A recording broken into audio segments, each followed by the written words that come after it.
La serie más vista de Amazon es de Paco Stanley, pero ¿cómo así la serie presentó a 6 sospechosos y todos ellos siguen libres? A una la detuvieron por años y en vano, y el resto fue absuelto de todo cargo. Pero ¿por qué no siguen investigando el caso? Porque se dice que su mejor amigo lo entregó. ¿En qué estaba metido Paco Stanley? ¿Y qué era esa bolsita blanca que se cayó en pleno programa? Este es el resumen de la serie más vista hasta el momento. Acompáñame a verla en línea de tiempo.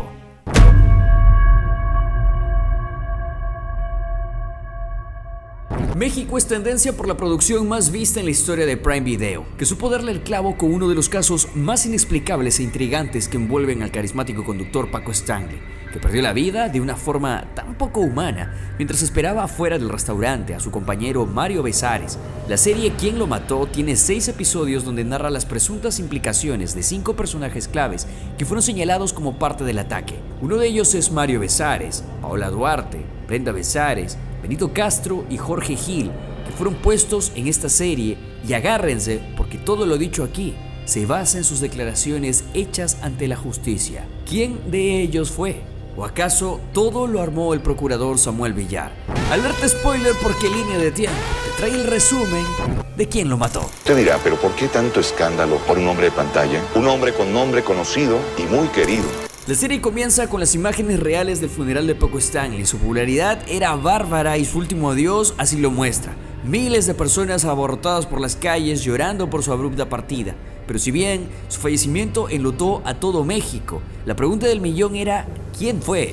¿Quién le quitó la vida? El protagonista del primer capítulo es Jorge Gil, uno de los sobrevivientes del ataque a mano armada que le arrebató la vida al conductor y pieza clave para dilucidar lo que ocurrió. En la serie, Jorge Gil es interpretado por Diego Boneta y se nos presenta como uno de los colaboradores de Stanley, que padecía constantemente de bullying tanto a manos del fallecido presentador como también de Mario Besares. Entrevistando a gente, entendiendo por qué el diablo decidió habitar sus cuerpos, porque están poseídos. Todas sus ideas para que el programa sea un éxito se tomaban como burla. De hecho, estar en el desayuno con ellos fue una ocasión especial y por eso era sospechoso. Según Jorge, le dijo a Paco que tenía una idea excepcional para un programa y él le dijo, vente a desayunar con nosotros y me cuentas. Jorge debía ir a la presentación de su hija en el colegio, pero decidió seguir con su jefe. Se peleó con la esposa por teléfono y cuando estaban en el restaurante le dijo a Paco, ¿sabías que en México se practican 50 exorcismos al día?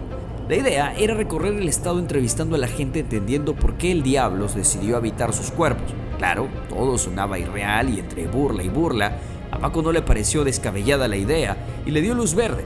Pero realmente era así como lo trataba.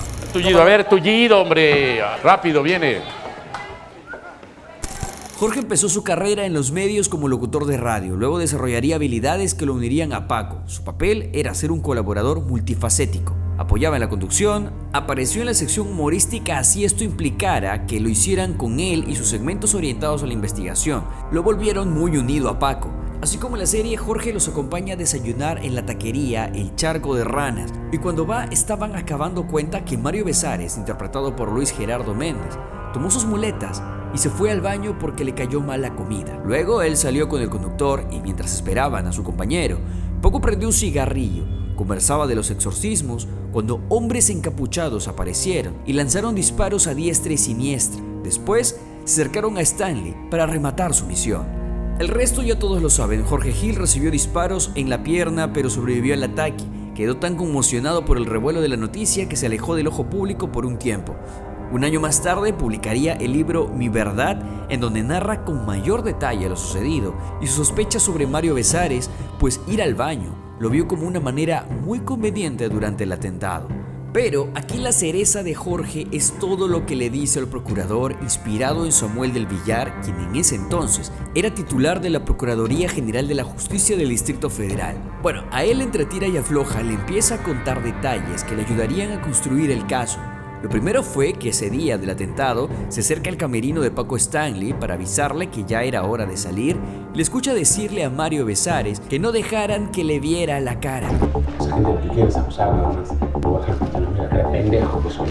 Al principio defendió a capa y espada la relación amical entre Paco y Mario. Sin embargo, cuando el procurador le dice que no le cree nada y le deja claro que si no colabora le puede ir peor, empieza a dar detalles peligrosos de este par.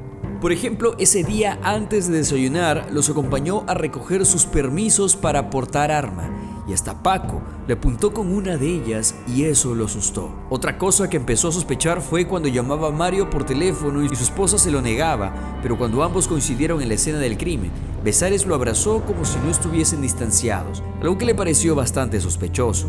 Justo cuando estaban recreando la escena del crimen, contó que luego de los disparos, el chofer empezó a manejar torpemente. El procurador dijo, el chofer quiso huir de la escena del crimen, pero no lo consiguió. Jorge, en su confusión, dijo sí, y arresta al chofer García, quien muy molesto grita que es ilógica la acusación. No obstante, eso también le ocasiona a Jorge Gil tener delirios de persecución. Sentía que lo tenían vigilado y hasta toma un martillo para defenderse. Pero luego de eso, viene una escena que determinaría a Mario Besares como sospechoso. Y es que Jorge lo visita a Mario para decirle que debían sacar al aire su programa de exorcismo, ya que fue la última voluntad del conductor. Los ánimos se caldean. Mario dice sentirse burlado y él le dice calmémonos, pero no imaginó que la respuesta lo dejaría sorprendido. Tú crees que conociste a Paco, pero no tienes ni idea de quién era. ¿Tú crees que conocías a Paco? No tienes ni idea de quién era. Dabas lástima y por eso te sacó de la radio. Fue el dardo que le dolió y por el que fue a ver al procurador, a quien le dijo que había recordado algo que incriminaba a Mario Besares en el ataque a Paco Stanley. El segundo capítulo es donde se desarrolla todas estas verdades y mentiras detrás de este par, que no le ha gustado para nada al verdadero Mario Besares, quien ha criticado a Diego Boneta por aceptar el papel de Jorge Gil. ¡Qué decepción, caray! ¿Estás necesitado y quieres ganar lana, haga eso? Esta nueva entrega recrea el episodio extraño entre Paco y Mario, quien en pleno programa que ha sido muy comentado y analizado en los últimos años, Mario aparece con una férula en el pie. Bromean hasta que en un momento el set se tensiona cuando el conductor le pide enviar unos saludos. Y en vez de dejarlo, Stanley lo sentencia diciendo págale sin explicación alguna. Le exige que cumpliera. ¡Págale! Es lo que tienes que hacer. ¡Págale! Pero son saludos nada más. Esta escena grabada no es tan diferente a la verdadera. Paco le dijo exactamente las mismas palabras y en el mismo tono a Mario.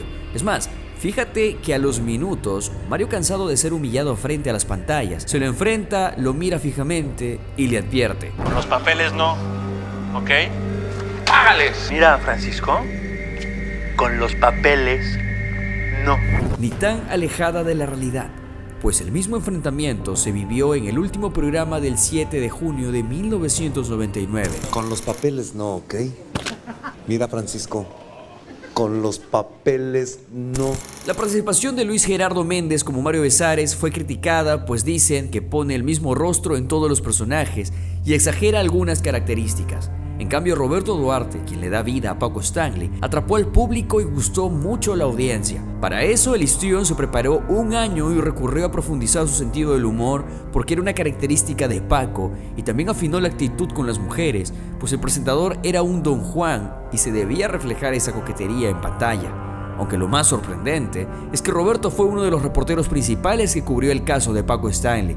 Y es que antes de trabajar en la actuación, estuvo como reportero de Televisión Azteca. Quería ser actor y resulta que empezó como reportero. Sí, mi vida en Qué 3 joya. tiempos. Y hoy regresar acá y encontrarme con ustedes. Pero lo más sorprendente es que a diferencia de todo el reparto de actores que pasó casting, él no lo hizo. Fue la primera vez en su vida que alguien lo llamó para hacer el personaje y lo quería solamente a él.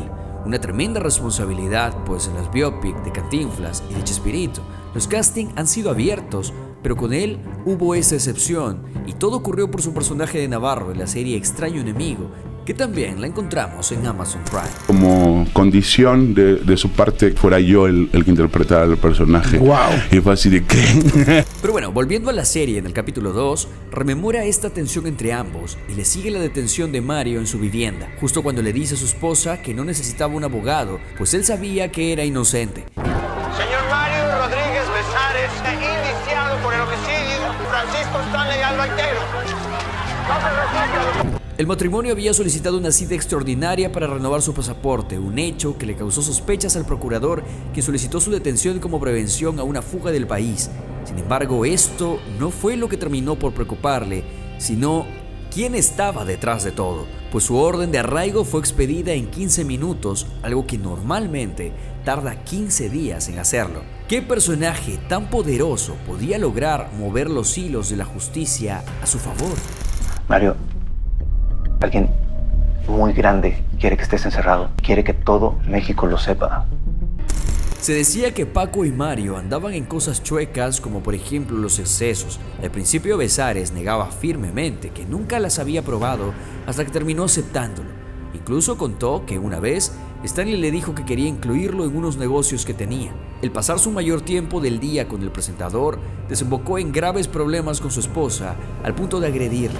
Su matrimonio prácticamente se iba a pique por el descontrol con el conductor, hasta que aprovechó la oportunidad de que le bajaran el programa en Televisa para acercarse a su familia y al teatro.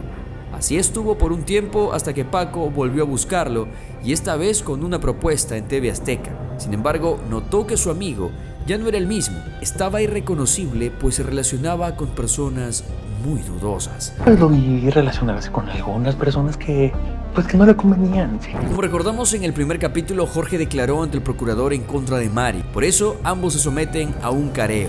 En esa audiencia, Jorge comenta que le parece raro que con férula y muletas podía moverse de un lado a otro sin problemas. Además, que cuando Stanley pidió la cuenta, a Besares le entró una llamada que contestó lejos de ellos y luego, muy conveniente su salida al baño. Sugerir que Mario tenía algo que ver con la tragedia no le gustó para nada y, como vemos, se le fue encima en plena audiencia. Todos estamos seguros de que mi cliente no tiene absolutamente nada que ver. ¿De verdad están acusando a mi cliente por ir al baño? Sin embargo, como todo se trataba de especulaciones, Mario termina siendo liberado por falta de pruebas, tan igual como pasó en la vida real. Por insuficiencia probatoria, se ordena su inmediata y absoluta libertad. Pero entonces, ¿quién era el responsable? En el capítulo 3, la mirada apunta a Benito Castro, interpretado por Javier Ramírez, que en la serie le cambian el apellido por Castillo. A diferencia de los demás que sí usan sus nombres verdaderos, a pesar de que no estaban de acuerdo, con Benito pasó todo lo contrario, y dicen que todo apunta a que Amazon no quería problemas legales con su partida en septiembre del año 2023. Que si tenía yo relaciones sexuales con Paco Stanley, ¿a dónde los va a llevar eso? ¿Qué piensan de veras que esto es un crimen pasional? Lo que yo supuse desde un principio, y lo sabe mi mujer, fue por una vieja, pensé. Benito era músico y muy allegado a Paco, pero cuando esta tragedia acabó con la vida del conductor, Benito Castro ya estaba 1 año y medio fuera del equipo. En esta entrevista, Adolfo Infante le pregunta qué teorías tenía la fiscalía para detenerlo, y él responde que la primera pregunta es si había tenido intimidad con el presentador. Es decir, creían que todo se trataba de un crimen pasional orquestado por Benito. Usted y Paco tenían relaciones. ¿Cómo que relaciones? Sexuales. Las preguntas le molestaron muchísimo, hasta que el mismo Benito le dio otro giro a la fiscalía cuando contó que una vez acompañó a Paco Stanley a una boda con gente muy poderosa que andaba en negocios turbios. Claro, el procurador aprovechó tamaña confesión para afirmar que Paco y Mario trabajaban para un cártel. Pero de ahí se agarró el pendejo, el procurador, para decir que yo afirmé que Paco y Mario trabajaban para el narco. En la mentada boda, una mujer rubia con acento colombiano se le acerca y se separan del grupo. Toma atención con ella, pues mucho tiene que ver con su desenlace. En la conversación, ella habla de un jefe que no pudo despedirse porque tenían otros compromisos, pero que estaba seguro que harían un gran trabajo juntos. Paco responde que encantado de hacer lo que le pidan y se dirige con la mano levantada al helicóptero donde iba ese tal jefe. Ese tal jefe era tan poderoso que no solo pagaba bodas, sino también hasta campañas políticas. Es decir, él elegía quién sería el candidato y, lo más probable, quién debía asumir la gobernación. Dicen en el partido que está empujando al diputado para que llegue a gobernador. Con razón están todos. Ese jefe estaba interesado en el estado de Morelos, y no justamente por sus bellos paisajes. Dada su cercanía con la Ciudad de México y el estado de Guerrero, Morelos resulta un codiciado territorio para los grupos de crimen organizado que se dedican tanto al tráfico de estupefacientes y armas como al robo de hidrocarburos. Benito había puesto en la mesa algo muchísimo más grave que un consumo cualquiera, a pesar que que era él quien surtía de estos polvitos a Paco y a Mario. Hombre, no mames, yo le daba a él no me daba a mí, yo le daba. Este episodio también abre una huella de dolor que pocos conocían, su distanciamiento con su esposa y su familia tras la partida de uno de sus hijos. El conductor se volvía una pared cuando alguien intentaba aconsejarlo de que buscara la manera de acercarse a su familia, pero en vez de dejarse ayudar, él se molestaba y pedía que no volvieran a tocar el tema. Esa bocota de Benito le trajo muchos problemas. Fue vetado de Televisa por andar declarando que tenían nuevo programa y en su lugar pusieron a Mario. Sin embargo, a los meses, Benito volvió y lo encontró muy cambiado. Por ejemplo, escucharlo hablar sobre el diálogo en la familia y que las sustancias estaban acabando con los chicos cuando él diariamente consumía. Era una situación demasiado rara. Estamos hablando de las drogas, uno de los problemas de salud pública más graves que enfrenta nuestro país. Y eso se puede evitar convirtiéndonos en los mejores amigos de nuestros hijos. La gente creía que esos pasos desenfrenados de Mario y Paco le salían así de natural. Pero la verdad, según la serie apoyada en sus propios testimonios, en los cortes comerciales se daban sus pases y por eso veíamos esa euforia de energía desbordante que acabó evidenciándose cuando a Mario se le cae una bolsita sospechosa en pleno programa. ¡Ya, hombre, ya! Esta bolsita la guardaba rápidamente, pero al acabar el baile del gallinazo se le entrega a Paco frente a las cámaras, poniéndolo en unos graves apuros. Se me andaba cayendo esto, señor. No te digo. Hasta ese momento ya estaba claro que Paco, Mario y Benito les gustaba el relajo y pasarla bien. Pero, ¿qué tan involucrado estaba el conductor con personas turbias? Pues en el tercer capítulo se les ve ingresar a la inauguración de una discoteca que era suya y tenía pensado en 2 meses abrir otra. ¿Tanto dinero había ahorrado el conductor? ¿O que Paco en realidad era tomado como una fachada para esconder oscuros negocios? La rubia con acento colombiano vuelve a aparecer y le informa que el socio desea hablar con él. Paco se dirige al hombre que hasta ese momento era incógnito, hasta que Benito Castro se da cuenta que ese socio es el Señor de los Cielos, Amado Carrillo, que en la vida real fue un peligrosísimo jefe que llevaba ese apodo porque transportaba su mercadería por los cielos. Santa Fe se va a convertir en el nuevo barrio de lujo de la ciudad. El socio va a poner la luz y tú y yo el nombre. Paco se había convertido en el testaferro de esta peligrosa banda. Tenía discotecas, bienes raíces y ahora iba por un proyecto de un barrio pobre que lo volverían de lujo. Pero para esto le pidió a Benito prestar su nombre para desviar un poco las sospechas. Se nos hace la carga más ligera a todos. Benito veía entre Mario y Paco una relación con muchos entredichos, pero decidió dejarlos cuando en una de esas fiestas se puso tan mal que acabó en el hospital. Ese fue el momento para decirles adiós a este par, no sin antes aconsejar a Paco que dejara esas juntas que lo único que le traerían serían problemas. Benito estaba seguro que el trágico final de su amigo fue por meterse con una mujer que no debía. Sin embargo, al terminar el tercer capítulo, se abre otra teoría que involucra a Brenda, la esposa de Mario Besares, de quien decía que su hijo pequeño guardaba un parecido a Paco, antes que su propio padre. En esa búsqueda por encontrar respuestas, los medios también se apoyaron en generar noticia a través del morbo. De hecho, para decir que el hijo pequeño se parecía a Stanley, no lo sacaron por una foto, sino porque un día Brenda visitó a su esposo en el set y el conductor de frente se atribuyó la paternidad. Si bien todos se rieron en ese momento y hasta el mismo Mario lo tomó como una broma, este material fue usado por el programa de espectáculos para sacar ronchas y la serie también lo trajo a colación, pues la fiscalía lo tomó como un posible móvil. Pues que me hace reír, ¿no? Si se ofrece, yo también soy bueno para la comedia, ¿eh? Según Brenda, interpretada por Suria Vega, nunca le cuajó la amistad entre Paco y su esposo y sentía que les tenía envidia por el matrimonio unidos que llevaban. Le incomodaba que la nombrara en el programa y le enviara mensajes cariñosos, mientras su esposo solo atinaba a decirle que todo se trataba de comedia.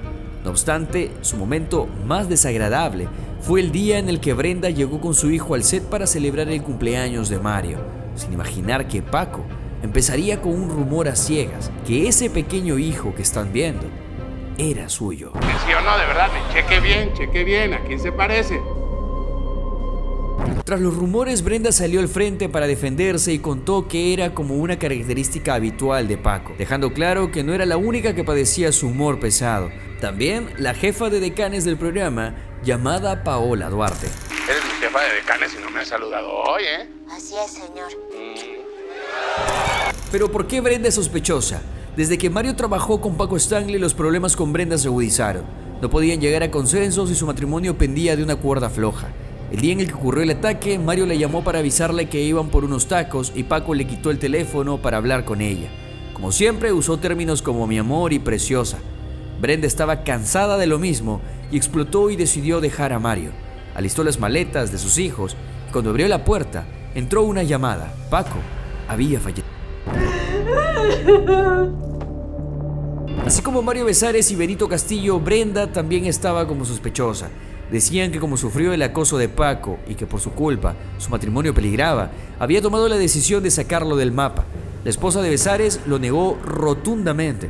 Incluso contó que ella se ofreció a la Procuraduría para sacarle a su hijo una prueba de ADN con la finalidad de callar los rumores, pero no la aceptaron. Y la razón sería que preferían mantener un móvil contra Mario para detenerlo. Yo a mí, si le miente a su abogado, ¿qué más podemos esperar? Lo volvieron a encarcelar porque encontraron un número desconocido. Antes de ir al restaurante con Paco, según Brenda, esos registros fueron alterados, pues la llamada se la hizo a ella. Para el abogado de Mario Besares, habían intereses políticos detrás y necesitaban a un culpable. Mario era perfecto para ese lugar. La Procuraduría mostró estados de cuenta de sumas de dinero que supuestamente había sacado Mario a espaldas de Paco, pero cuando el conductor respondía que eso lo verificaban con su cuenta bancaria, no le hacía caso. Su esposa se volvió su vocera ante los medios, responsabilizaba a la Procuraduría por sembrarle pruebas y tal parece que les incomodó tanto que la iban a detener, pues supuestamente le encontraron a ella una llamada a los gatilleros para avisarle dónde estaría Paco ese día. Que tú les llamaste a los gatilleros para decirles dónde iba a desayunar Paco esa mañana. ¿Qué? Hay un reo que está buscando a Mario con uno de estos gatilleros que creo que le dicen el Cholo. El quinto capítulo está dedicado a Paola Duarte, la jefa de los edecanes que también fue implicada en la tragedia. La uruguaya llegó al casting para ser parte del staff del programa y si bien al principio tuvo roces con Mario porque se burlaba de sus brackets, logró ser aceptada. Paola estuvo más de un año en la cárcel acusada de ser una de las autoras intelectuales, pero ¿cómo llegaron a esta conclusión? Cuando Paola ingresa al trabajo, Paco Stanley empieza a enamorarla, pero según ella esquivaba sus propuestas porque lo veía como su padre. Así transcurrieron los días hasta que se enteró que el conductor había sido ultimado en el restaurante. ¿Qué? Mataron a Paco. Belinda, quien interpretó al personaje de Paola, contó que la caracterización le costó muchísimo, pues grabar y hablar con una prótesis es muy complicada y los brackets que tenía abajo y arriba le produjo llagas por cerca de un mes. Una condición que también le ocurrió a Zuria Vega. Estéticos de cosas, pero encima llora, enójate, habla, ríete. Tenía brackets, duré con llagas un mes. Tras la partida de Stanley, Paola volvió a las calles a trabajar como anfitriona, hasta que un día la Procuraduría llegó y se la llevó a la fuerza. Ella no entendía por qué la tenían allí encerrada y resulta que había abierto una línea de investigación basada en las declaraciones de Luis Gabriel Valencia, el Flama, quien se identificó como el cocinero de los hermanos Amezcua, líderes del cartel de Colima. De acuerdo con el hombre, Mario Besares, Paola Duarte, el asistente José Luis Rosendo Martínez y el chofer Jorge García Escandón estuvieron implicados en la emboscada al conductor, quien presuntamente había hecho enojar a los capos.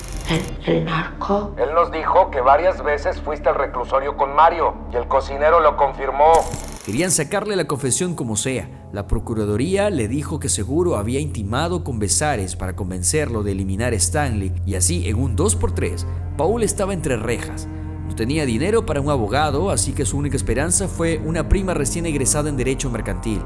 Su situación parecía nunca encontrar la luz hasta que su prima recibe una llamada anónima de una persona que tiene información importante sobre el caso. Esta persona era un reportero que sabía que su medio no publicaría su hallazgo, por lo que decidió darle todo a ella. Pero, ¿qué era ese todo? Pues desbaratar la declaración del cocinero de los hermanos Amezcua. Hay un complot desde muy arriba para meter a Paola a la cárcel. Apareció una conversación entre un preso y un policía donde señalan a otra mujer también rubia como ella, que fue decán de Paco y su nombre real era Rosaura Vidal, de nacionalidad colombiana. ¿Lo ubicas, verdad? Sí, la misma que apareció en la boda y en la discoteca.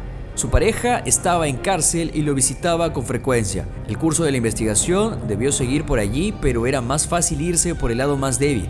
Según el periodista, una fuente les confió que el móvil del atentado fue porque Paco tenía una deuda de 300 kilos de coca y porque se metió con la mujer equivocada llamada Rosaura. Porque el móvil para asesinar a Paco Stanley, una deuda de 300 kilogramos de una disputa sobre una mujer llamada Rosaura. Exactamente. Esa tal Rosaura era el enlace con los altos mandos de los cárteles, tanto en México como Colombia. Pero ella, obviamente, no podía ser la implicada y debían buscar una con las mismas características. Y Paola fue la elegida para reemplazar a la otra rubia. La colombiana, luego del atentado, desapareció por completo. Si no quieren ir tras esa güera, ¿a quién están protegiendo? El gobierno del DF los agarrara, serían héroes. ¿Por qué no lo hacen? A Paola la Procuraduría la ponía en más aprietos cada vez que ella decía en las audiencias que buscaran a la tal Rosaura Vidal. Le buscaban más testigos para hundirla. Ni la recomendación de la Convención de los Derechos Humanos tuvo efecto, pues la rechazaron y siguió detenida. Fue la primera vez en la historia de México que algo así sucedía. En toda la historia es la primera vez que la Procuraduría rechaza una recomendación. Y es que durante toda la serie pareciese que la Procuraduría no podía encarcelar a los responsables porque arriba habían otras órdenes. Imagínense que no tomar en cuenta la recomendación de los derechos humanos, si era de preocuparse. Como ya las opciones se le había acabado, Paola tomó la última y fue directo a gritar su inocencia a los medios. Luis Gabriel, no nos conocemos, pero tu testimonio me tiene aquí. Ese grito desesperado lo vio el cocinero que la acusó y fue él mismo que se rectificó asegurando que su declaración en contra de Besares y Duarte fue porque lo amenazaron en atentar contra su familia. De que si no cooperaba, pues iban a atentar contra mi familia. Y si cooperaba con ellos, pues hasta iba yo a salir más rápido. Y por si fuera poco, el cocinero responsabilizó al procurador Samuel Villar si algo le pasaba a su familia, pues desde un principio él sabía que todo era mentira. Voy a culpar al procurador Villarreal, a él en especial, porque él sabía que todo esto era una mentira y sabía que yo estaba amenazado. Todo fue por órdenes de él. Al no existir testimonio, toda la línea de la Procuraduría cayó al vacío. Mario, Paola y los otros implicados fueron absueltos. Entonces, si no fue el móvil, el bullying de Jorge Gil, el acoso de Brenda Besares, el crimen pasional de Benito Castro o la complicidad de los amantes Paola Duarte con Mario Besares por cobrar una deuda por sustancias, ¿quién fue? ¿Quién lo mató? En el capítulo 6 está dedicado al procurador Samuel del Villar, interpretado por Jorge Zárate, quien no estuvo acusado, pero es quien sabría la verdad de todo. Y en este capítulo lo cuenta todo. Saber qué está pasando. Sabes que esto puede acabar con el partido. No es lo que... Tras la rectificación del Flama y acusar al procurador de armar el caso con mentiras, Samuel recibe una llamada y no precisamente amigable. Detrás escuchaba la voz de un hombre que le preguntaba qué estaba pasando y que eso no podía salpicarle al partido, que no podía llevarse a la tumba al partido. Vaya, todo se trató de poder. Pues en la vida real, Samuel del Villar, fallecido en el año 2005, fue un abogado reconocido en México, que pasó por los partidos del PRI, el INE y el PRD y fue acusado por abusos de poder respecto a casos como el de Paco Stanley y Lili Telles. Precisamente en ese tiempo que falleció Stanley, estaban en plena campaña política a la presidencia del país. Desde su fundación en 1929 el PRI no se bajaba del poder. 2 elecciones, 14 presidentes y más de 70 años se mantenían agarrados del timón de México. Ese 2000 no tendría por qué ser diferente y el procurador era el responsable de que la gente siguiera confiando en ellos. Sin embargo, les dijeron no y por primera vez Vicente Fox de Alianza por el Cambio los derrota en las urnas. Ese candidato del que se habló en la llamada de la serie es Francisco Labastida, a quien debían proteger. ¿Y cómo lo hacían? Si aceptas, estoy dispuesto a contarte toda la verdad sobre el caso Stanley, que hace 5 años fue obligado a ocultar. En la ficción del Villar contacta a una periodista para contar su verdad antes de... Durante la charla, el procurador defiende su investigación y dice que lo obligaron a callarse. Según la serie, para el partido era primordial encontrar a un responsable, pero desde el principio se sabían que Stanley había sido víctima de un complot. Habían personas cercanas que declararon que Paco llevaba meses recibiendo amenazas, pero eso no podía salir a la luz así que como los hermanos Amezcua del cartel de Colima estaban encarcelados, era más fácil decir que el conductor les debía dinero, pero que en realidad su vehículo era con Amado Carrillo, el señor de los cielos, y Stanley servía de fachada en sus negocios junto con esa tal mentada edecán, la colombiana Rosaura Vidal. Había propiedades, giros negros a nombre de Stanley. Que Stanley no solamente se había relacionado con Amado, sino también con una de sus exedecanes del programa. Según el procurador, esa información se la dio al partido, pero le dijeron que si esa mujer es quien creen que es, era mejor que no movieran nada. Es decir, había un miedo de no tocar al crimen organizado y tenían que armar entonces a los culpables. Y por eso, la pobre de Paola Duarte, por ser rubia, lo pagó. Esta mujer es quien tú crees mejor ni le muevas. Este caso es nuestra oportunidad para hacer historia en materia de seguridad. Saúl, para atacar de fondo el problema del crimen en este país, necesitamos la presidencia. Mientras declaraban uno por uno, se dio cuenta que Mario Besares era fácil de incriminar porque solito delataba las humillaciones que recibía. El partido necesitaba un culpable, un gol antes de las elecciones, pero ninguna de las pruebas que tenían cuajaba. Por eso cuando vio a Paola, se dio cuenta que era un costo bajo ponerla entre las rejas. Confirmó que preparó al cocinero de los hermanos Amezcua, pero no fue suficiente y el partido perdió. Luego se fue a pedirle alguna solución a los políticos que lo habían presionado y ellos le dijeron que nadie le pidió que llegara a tanto y que debían buscar la manera de dejarlos libres. Tus métodos operativos son tu responsabilidad. Pero bien que lo celebraron, ¿no? Saúl, perdimos. Esta gente tiene que salir libre o nos van a crucificar. Nos queda claro que hubo política de por medio, pero ellos no acabaron con Paco Stanley. Entonces, según el procurador, como el conductor era el testaferro de Amado Carrillo, le pidió a la organización representado por Rosaura que regresara todas las propiedades que estaban a su nombre. Y él le dijo que no porque eran suyas, y era el costo por brindar su rostro y sus servicios a la causa. Quiere decir que Stanley amenazó al cártel más poderoso de México. Pues según el procurador, Paco se sentía inmortal, estaba fuera de sí. Él intentó seguir una vida normal como todo se lo tomaba a la broma, pero un día le dispararon a sus oficinas y para que no atentaran contra los suyos, debía pagar una suma de dinero impagable. Stanley incluso le pidió más tiempo, pero ella le dijo que solo un día más le daba y ese era el 7 de junio de 1999. Entonces, ellos fueron. Según el procurador, no. El conductor hizo de todo para conseguir lo que pedía, pero no pudo. Incluso como nunca, llamó a su esposa para decirle que aún debían grabar y que la amaba. Contra todo pronóstico, al día siguiente salió al aire. Sin embargo, cuando empieza a leer, uno de los mensajes del público lo deja sin palabras.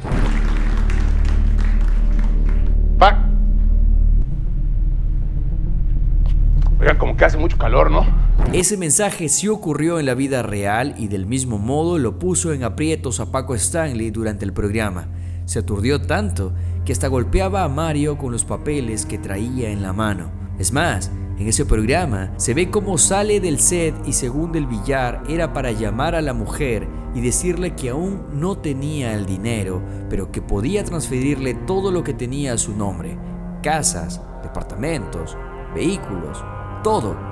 Y ella aceptó. Les firmo todo lo que ustedes quieran, todo lo que esté a mi nombre, todo, pero... Muy bien, nosotros nos encargamos. Entonces la periodista le insiste al procurador, pero si Paco había accedido a firmar, ¿por qué lo ultimaron?